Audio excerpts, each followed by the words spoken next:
Halo netizen, ini adalah Jetour Dashing.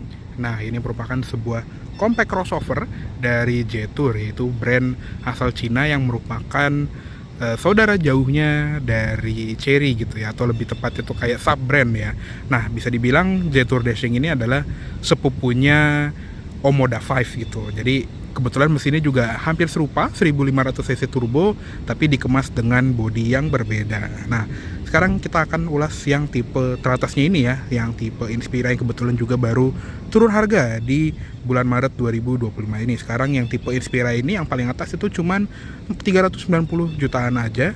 Yang tadi itu bisa di atas 420 juta seingat gua. Jadi turunnya lumayan banyak. Nah, sekarang kita lihat ke interiornya dulu. Kunci seperti ini. Jadi kuncinya itu kayak smart key mobil Cina pada umumnya gitu ya. Di belakangnya ada logo Jetour di sini dan ada 4 tombol lock, unlock, buka bagasi dan remote engine start ya. Jadi kalau remote engine start cukup kita kunci dan kita tahan tombol remote start yang ada di kiri bawah sini. Nanti mesinnya akan langsung menyala sekaligus nyalain DRL ya. Untuk matiinnya lagi juga tinggal tahan tombol remote start ini aja. Oke. Dia juga ada proximity entry, jadi kalau kita ngantongin kunci, handle-nya akan langsung kebuka dan spionnya juga akan langsung kebuka. Dan kalau misalnya kita ngejauh, itu juga bisa lipat handle dan spionnya. Jadi sebetulnya nggak perlu pencet-pencet tombol-tombol yang ada di remote ini lagi. Keren ya, praktis. Tapi kalau kita mau prefer yang pencet tombol gini juga bisa. Tuh. Oke, yuk langsung kita masuk ke interiornya. Interiornya ini mirip seperti saudaranya juga ya, si X70 Plus ya, dengan aksen merah yang banyak di kabin mobil ini. Joknya juga banyak aksen merahnya nih di bagian jahitannya. Sudah full kulit dan pengaturan lengkap. Tilt atau lebih tepatnya slide ya. Slide, recline dan height adjuster. Ada lumbar support juga 4 arah dan ada 6 airbag. Oke, langsung kita masuk aja. Nah, untuk nyalain mesinnya tinggal kita injek rem dan tekan engine start button di sebelah kiri sini, yang tinggal kita klik aja. Oke, sudah menyala. Nice. Wih, kayak ada lagunya gitu ya, atau welcome note. Oke. Ya, jadi seperti ini interiornya dari Jetour Dashing Inspira. Jadi ini yang tipe teratasnya dari Jetour Dashing yang dijual di Indonesia. Seperti biasa kita akan bahas setirnya dulu. Setirnya ini modelnya tuh mirip-mirip kayak Mercedes-Benz gitu ya, terutama di bagian panel-panel audio steering switchnya ini yang kelihatan kayak ya tombol Mercy gitu ya. Pengaturannya juga dia lengkap, tilt dan teleskopiknya. Lalu dia juga modelnya tuh flat bottom, dan di sini tuh ada pengaturan untuk cruise control. Jadi untuk ngatur speednya di sini, ngatur-ngatur settingannya instrument cluster juga bisa dari sini. Dan yang sebelah kanan ini untuk ngatur audio. Jadi untuk volume, ganti track gitu ya, atau auto telepon. Di baliknya juga ada pedal shift untuk menaikkan dan menurunkan gigi. Dan di balik setir ini juga ada combination switch yang ini juga mirip Mercy gitu ya. Cuman bedanya kalau Mercy kan lampunya tuh di sini ya, di dashboard gitu. Kalau di sini dia di ujung nih. Dan ini bukan gear shifter kayak Mercy, tapi ini pengaturan lampunya dia sudah auto headlamp. Dan di sini juga ada pengaturan untuk rear fog lamp. Yang sebelah kiri sudah auto wiper ya. Jadi bisa tinggal set di auto, nanti pengaturan wipernya akan bisa diatur secara otomatis. Nah, instrument clusternya seperti ini. Jadi dia ada tampilan yang model sepi gini ya, yang futuristis gitu ya. Jadi kayak ada blok-blok gedung, ala-ala gedung mungkin ya, bisa dibilang seperti ini. Dan speedometernya digital di kiri, tachometernya digital di kanan. Di bawahnya ada fuel gauge, temperature gauge, gear indicator, mode berkendara, dan odometer. Lalu untuk tampilannya itu bisa kita akses di bagian head unit gitu ya. Jadi mungkin di sini nih kita ganti ke display. Nah, ini bisa diganti ke model yang lebih konvensional yang ada bulet-buletannya. Jadi lebih kelihatan familiar gitu ya. Seperti ini. Atau mau dibikin lebih futuristis seperti ini, itu juga bisa. Lanjut ke sebelah kanan. dia ada individual door warning, ada ventilasi AC yang bisa dibuka tutup, dan ada list merah yang menyeberang sampai dashboard ke sebelah kiri. Di bagian bawah sini ada tombol untuk pengaturan spion yang bisa dilipat secara elektrik juga. Lalu untuk headlamp levelingnya juga di sini ada, dan ada tombol untuk mematikan stability control. Di bagian bawah juga ada tuas untuk membuka kap mesin. Untuk pedalnya masih organ pedal ya, cakep, jadi lebih ergonomis, dan ada footrest di sebelah kiri. Lanjut ke bagian door trim, ini juga ada aksen-aksen kayak silver seperti ini, yang ya ini emang plastik sih tapi nice touch, dan ada panel empuk dengan jahitan merah. Di bagian armrest juga ini panelnya empuk dengan jahitan merah, sama ada strap ini yang dia ada magnetnya. Entah untuk apa, tapi ya unik aja sih. Power window juga dia all auto, jadi bisa langsung dibuka gini aja, dan pasti juga bisa dibuka lewat voice command, dan ada tombol central lock sama window lock. Ada tweeter di sini, speaker di bawah, door pocket sama cup holder juga lumayan besar.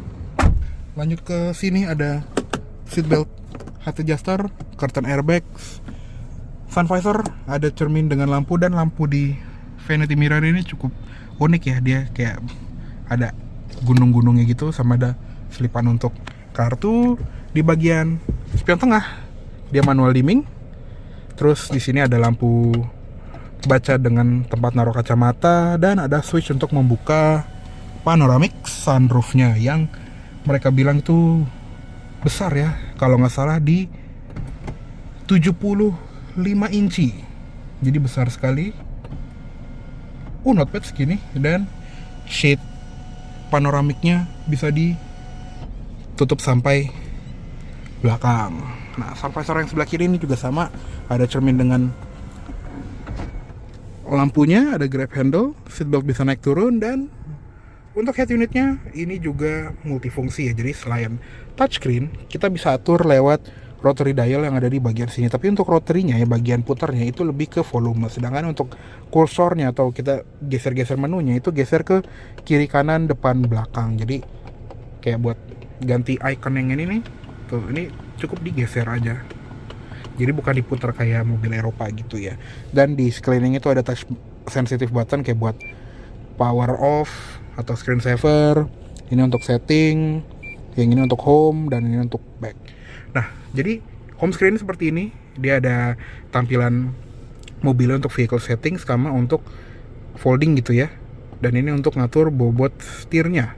Jadi bobot setirnya itu bisa diatur mau sport atau comfort, dan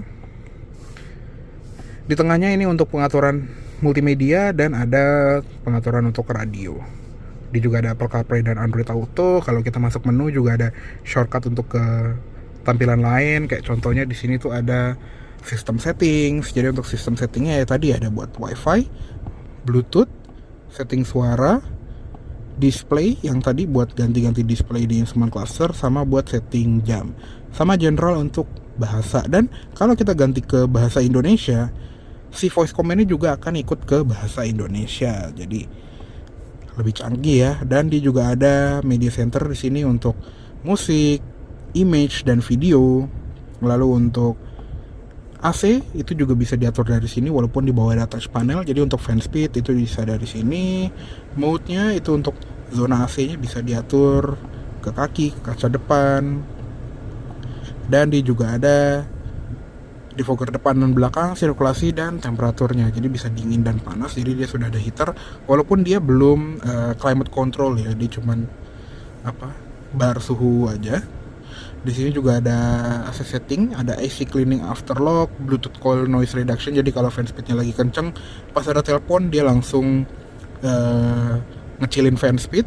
Dan juga ada hot air avoidance in summer. Jadi the first blowing of hot air phase is avoided when AC is turned on in the summer gitu. Jadi kalau misalnya lagi terik gitu ya, dia akan nggak ngarahin AC ke bagian muka dulu biar nggak terlalu nyengat gitu. Jadi cukup unik ya.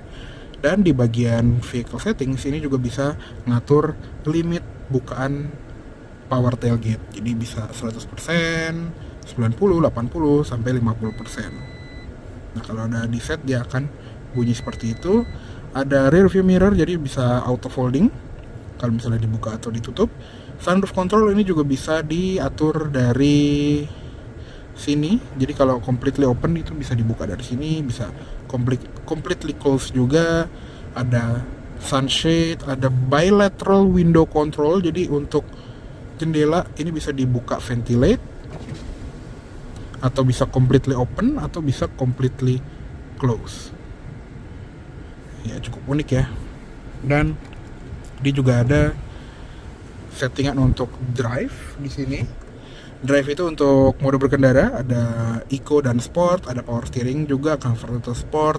Di bagian exterior lamp ini juga ada follow me home, dan lane change flashnya juga bisa diganti 3, 5 atau 7 kali kedip kayak Hyundai gitulah kurang lebih. Dan ini juga ada ambient light di sini, bisa kita pilih warnanya mau seperti apa, bisa ngikut irama musik, dan ada settingan untuk blind spot monitoring dan door open warning. Terus di bagian vehicle setting juga ada auto lock, ada flame out unlock, jadi yang pas kita datang terus buka pintu otomatis juga bisa diatur dari sini. Dan ada car door, ini untuk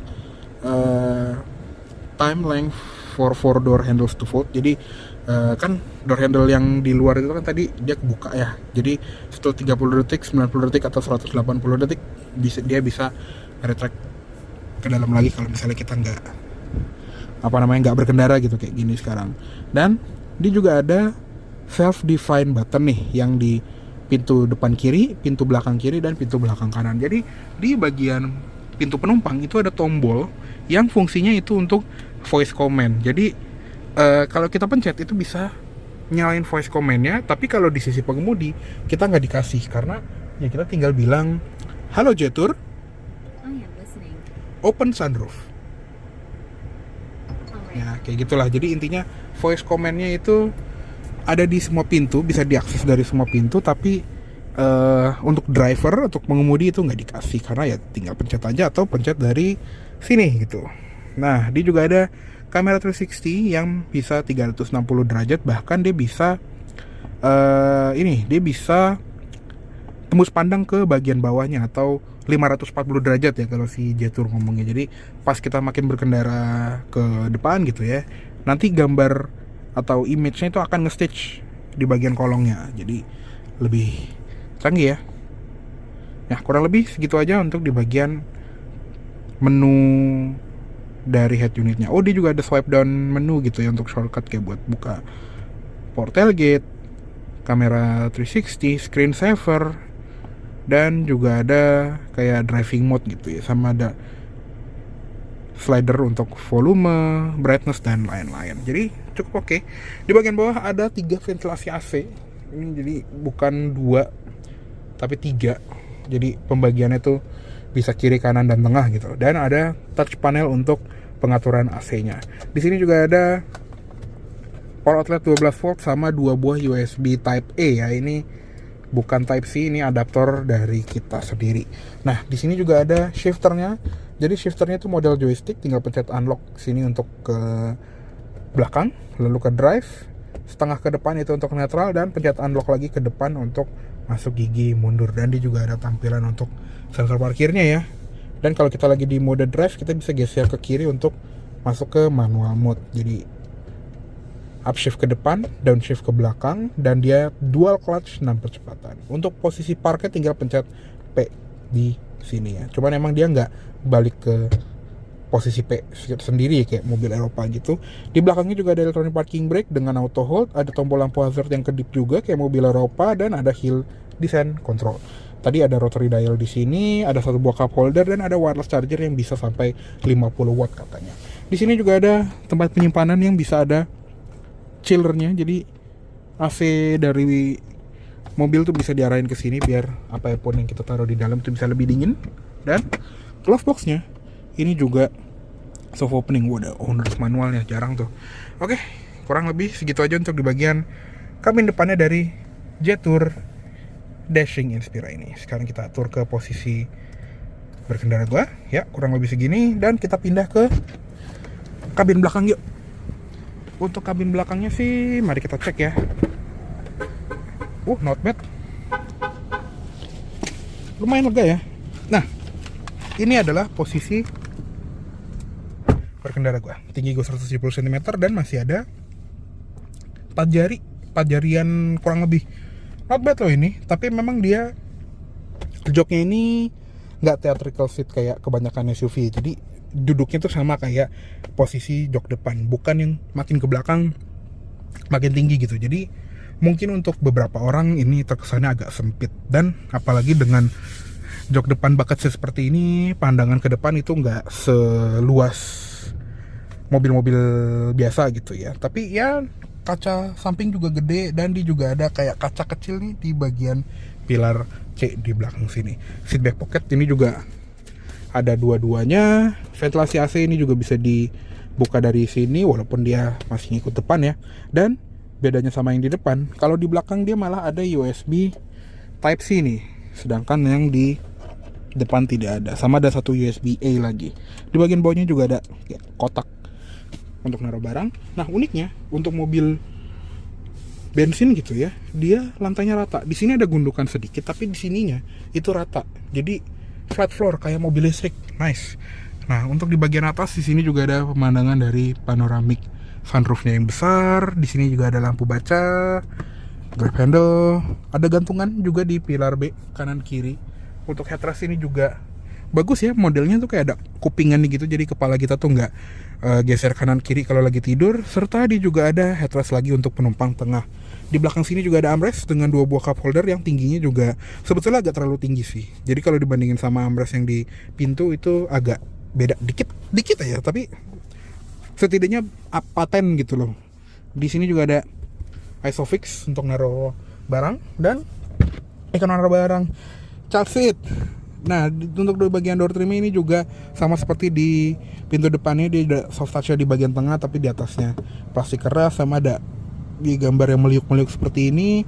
Armrest juga empuk, dan ada switch untuk power window yang sudah auto up down, dan bahkan turunnya sampai habis. Nah tadi ini tombol yang voice comment tadi yang ada di semua pintu kecuali pintu pengemudi. Di sini juga ada speaker, door pocket, sama door pocket cup holder gitu ya. Oke, kurang lebih segitu aja untuk di bagian kabin dalamnya dari Jetour Dashing Inspira. Ya sekarang kita keluar dan kita cek eksteriornya. Oke, sekarang kita lihat ke ruang mesinnya dari Jetour Dashing Inspira ini ya. Oke, nah ini sayangnya dia nggak punya hidrolik ya untuk kap mesin yang berat ini. Jadi mesinnya dia mirip seperti mesinnya Omoda 5 ya, yaitu mesin 1500 cc 4 silinder turbo, keluarga mesinnya Acteco dari Chery. Tenaganya itu juga lumayan lah, sekitar 156 PS dan torsi 230 Nm. Jadi kalau di harga segini kan biasanya kita baru dapat crossover mesin 1500 cc juga tapi NI ya, kayak Honda HR-V yang tipe SE atau Hyundai Creta yang tipe Prime gitu. Kalau sedangkan di Jetour Dashing sama ya sembarangan gitu ya, si Omoda 5 dia udah dapat turbo gitu. Nah untuk transmisinya di sini juga beda sama Omoda 5 yang RZ ya, dia sudah DCT di sini atau dual clutch 6 percepatan. Sedangkan kalau Omoda 5 yang RZ itu kan CVT ya. Kalau misalnya mau yang dual clutch kita harus yang Omoda 5 GT yang 1600 cc. Nah untuk ruang mesin ini juga sebetulnya not bad ya, cukup rapi. Ada engine cover yang cukup bagus gini. Di bagian cupnya juga ada peredamnya. Ya wes, yuk kita tutup aja. Oke, untuk tampilan eksterior dari Jetour Dashing ini juga ya dashing gitu ya. Kalau pasal itu dashing itu kata dari bahasa Inggris yang berarti silau atau mencolok gitu ya. Jadi ya bisa dilihat ya dari bagian depan ya, si Jetour Dashing ini memiliki bagian depan yang tidak biasa ya kalau kita lihat. Jadi kayak rame gitu, banyak garis-garisnya. Terkesan seperti alien atau makhluk asing lah ibaratnya. Karena emang ya sesuai namanya dashing gitu, jadi sangat menyilaukan atau ibaratnya menarik perhatian lah kalau di bagian depannya. Lalu dia juga kayak mobil zaman sekarang ya, yang lampunya tuh split, jadi di bagian atas itu ada list untuk LED DRL sama lampu sen LED, sama untuk lampu bawahnya atau lampu utamanya gitu ya, dia posisinya cenderung di bagian bawah. Dia LED projector dan high beamnya sedikit terpisah di bagian bawah. Tapi kalau yang kosong itu ada cornering lamp yang bisa dibilang jarang ya untuk di kelas ini.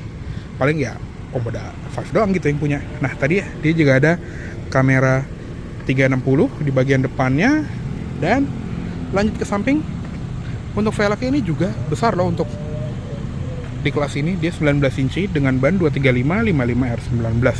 Rem disc brake depan belakang sudah lengkap dengan ABS, EBD, brake assist, traction control, dan stability control. Dia juga ada black cladding di bagian wheel arch-nya. Terus untuk spionnya juga nempelnya di bagian pintu, nice. Dan ada lampu sen juga, sama ada kamera sampingnya tadi. Untuk window line juga dia chrome di bagian atas dan di bagian bawah. Serta untuk tangkinya ini juga kayak mobil Eropa, tinggal pencet aja dan langsung isi. Dia dianjurkannya RON 92. Lanjut ke bagian belakangnya, ini juga cakep ya modelnya, futuristis dan dengan lampu yang berbentuknya seperti Y-shape seperti ini. Udah mau hujan. Nah, lampu belakangnya ini nggak kayak lampu depan, terutama di bagian sennya. Kalau yang belakang dia sequential, dan di bagian bawah itu dia ada rear fog lamp 2. Jadi bukan yang satu doang. Sensor parkir di belakang ada 4 titik dan ada emblem Jetour sama emblem dashing ya. Di bagian atas di sini juga ada wiper, ada defogger belakang. Lalu kalau di bagian atas ini juga ada yang unik nih. Jadi high mount stop lamp itu berbentuk seperti ini, dan kayaknya kalau di versi Cinanya atau di versi luar gitu ya, dia ada digital rear view kamera gitu ya. Jadi spion tengahnya itu bisa pakai kamera. Nah, sedangkan untuk kamera mundurnya dia posisinya di bawah sini, cukup normal, dan bagasinya juga sudah elektrik. Jadi nice ya, udah power tailgate. Ukurannya juga lumayan lega, dan di sini juga ada parcel shelf atau buat nutup si kargonya. Lampu bagasi juga udah LED, dan di bagian bawah ini juga ada tempat penyimpanan sedikit, sama ada ban serep space saver. Dan ini masih bisa diturunin lagi. Tuh bisa segini, cuman karena ada plastik entah bekas apa di bagian bawah, jadinya nggak bisa turun-turun banget ya. Nah, di sini juga ada top tether untuk jok bayi, dan pelipatan joknya juga bisa dilipat 60-40. Masih ada ruang sedikit nih sini, mungkin untuk naruh botol-botol apa gitu ya.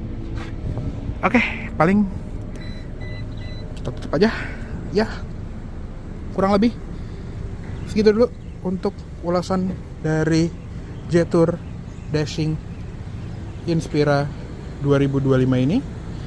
Mohon maaf apabila ada salah kata-kata dalam menyampaikan review. Terima kasih banyak telah menonton, dan sampai jumpa di video selanjutnya. Jangan ugal.